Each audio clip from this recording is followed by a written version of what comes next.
As we open the 22nd star window, we see the picture of a young black boy and learn of his struggle in Adventure to Bethlehem.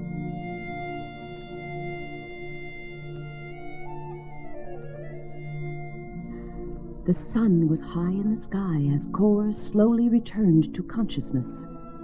"The black boy cannot walk. Carry him," he heard a man say.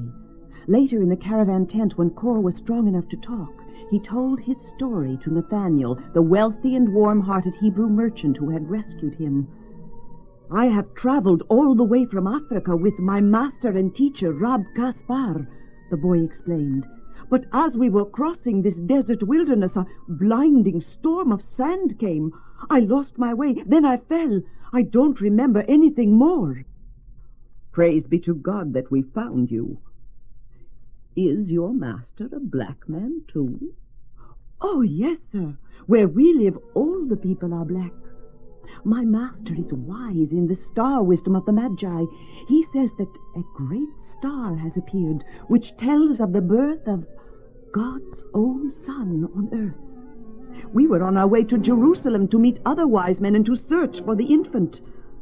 Nathaniel looked at the boy. I wonder. One of our prophets has told that a Messiah will someday be born in Bethlehem of Judea. "Then I must go to Bethlehem," Cor exclaimed. Nathaniel nodded in understanding, and when the time came for them to part, he gave Cor a rough map and one of his own camels for the journey. Nathaniel embraced the boy. "God be with you, my young friend." Cor traveled day and night, and at last he neared Bethlehem. As he stopped at a roadside well to drink and rest, without warning, a gang of rough-looking men appeared and seized the camel. They tried to capture Cor, but the young black boy was too quick. He twisted and dodged and ran so swiftly that he soon left his pursuers far behind. Cor kept on running. "I must get to Bethlehem. I must... Oh! Suddenly he felt a sharp pain as he stumbled over a rock and fell onto the rough road. And when he tried to rise, he found that he could not walk. Panic gripped him. What could he do? Then he remembered what his master had often told him. "Fear only brings more fear. When you let fear live in your house, it brings all its relatives, panic and terror. Be master of your own house." "Yes, I am master here," Cor said aloud, and he grew quite calm. He searched for and found a frail branch, and using it as a crutch, he hobbled on toward Bethlehem.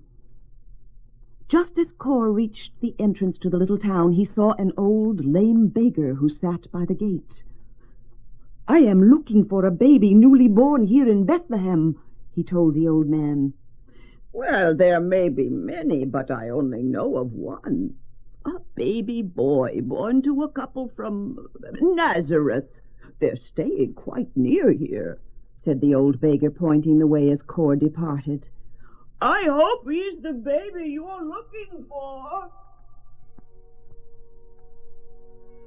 When Cor reached the top of the road, his heart was beating wildly. Would this be the child? It was daylight. There was no star to guide him. How would he know? Cor drew near to a woman who sat gently rocking the baby. As he heard the sound of her voice singing a lullaby, he knew his long search was over.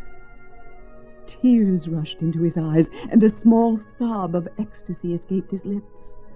The woman looked up, and a faint astonishment appeared in her eyes as she saw the young black boy, ragged and bruised.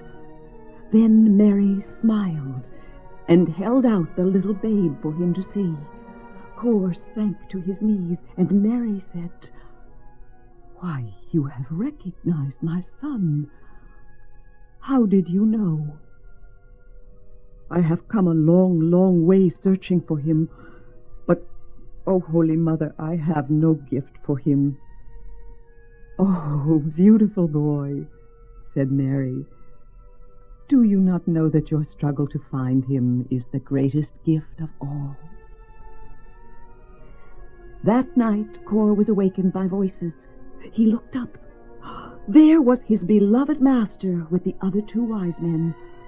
Humbly and joyfully he watched as they reverently came with gifts to adore the child for whom all the wise men of the ages had waited.